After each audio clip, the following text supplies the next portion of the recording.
अस्सलाम वालेकुम। आज का हमारा टॉपिक है पैराथायरॉइड्स। ये ग्लैंड्स हैं, इनकी अगर हम लोकेशन देखें तो वो कह रहा है embedded in the posterior part of lateral lobes of thyroid gland. यहाँ पे देखें, ये आपको पीले कलर के अंदर थायराइड्स ग्लैंड नज़र आ रहे हैं। इनके ये लेटरल कहते हैं साइडों वाले, एक इस साइड वाला और इस साइड वाला, ये दो लोब्स नज़र आ रहे हैं। तो ये कहाँ पे ये इम्बेडेड है, धंसा हुआ है कहाँ पे? पोस्टीरियर। पोस्टीरियर कहते हैं पीछे वाला हिस्सा, यानी हम फ्रंट से थायराइड को देख रहे हैं। अगर हम इस तरफ से इसके पीछे जाएं तो पीछे की तरफ ये पैराथायराइड ग्लैंड्स थायराइड ग्लैंड के अंदर इम्बेडेड होते हैं। तो ये रेड कलर के अंदर आपको पैराथायराइड ग्लैंड्स नजर आ रहे हैं।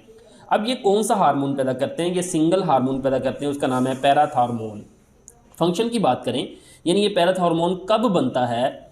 लो level of calcium in the blood stimulate parathyroid gland to increase parathormone production.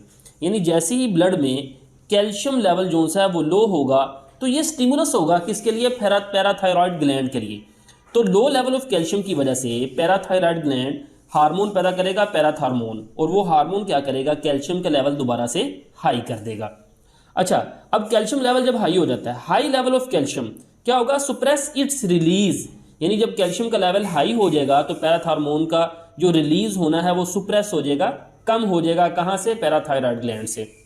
अब हम देखते हैं इसके जो डिसऑर्डर्स हैं। अंडर सिक्रीशन, यानी अगर इस हार्मोन की सिक्रीशन कम हो तो क्या होगा? Drop in blood calcium ion. Blood में कैल्शियम आयन कम होगा, क्योंकि इसका काम ही कैल्शियम आयन को बढ़ाना है। तो उस कंडीशन को हम कहते हैं हाइपोकैल्सीमिया, कैल्शियम का कम होना। इसका इफेक्ट क्या होगा? लीड टू मस्कुलर टेक्नी। ये एक बीमारी है जो कि लो कैल्शियम लेवल की वजह से होता है, जिसमें मसल्स कॉन्टिन्यूसली कॉन्ट्रैक्ट रहते हैं। अगर ओवर सिक्रीशन यानी ज़्यादा बने तो फिर क्या होगा? एक तो पैराथायराइड ग्लैंड ट्यूमर, उसमें ट्यूमर पैदा हो सकता है। फिर progressive demineralisation of bone. देखिए, जब हार्मोन ज़्यादा बनेगा तो उसने ब्लड कैल्शियम आयन को बढ़ाना है, तो वो कहीं से भी अरेंज करेगा। वो कहाँ से अरेंज करेगा? ये जो हमारी बोन के अंदर कैल्शियम है, वो कैल्शियम कहाँ पे आएगा? वो ब्लड के अंदर आना शुरू हो जाएगा। तो क्योंकि जाहिर बात है ब्लड में कैल्शियम आयन को बढ़ाना है, तो बोन्स डी मिनरलाइजेशन, बोन्स के मिनरल जो से वो खत्म होना शुरू हो जाएंगे। बिल्कुल इस तरह जिसमें रिकट्स, ये बच्चों में बीमारी है जिसमें हड्डियां कमज़ोर हो जाती हैं। तो जब कैल्शियम आयन हड्डियों में से रिलीज होकर यहाँ पे ब्लड के अंदर आएगा तो उस कंडीशन को हम कहेंगे हाइपर कैल्सीमिया, ज़्यादा कैल्शियम का होना।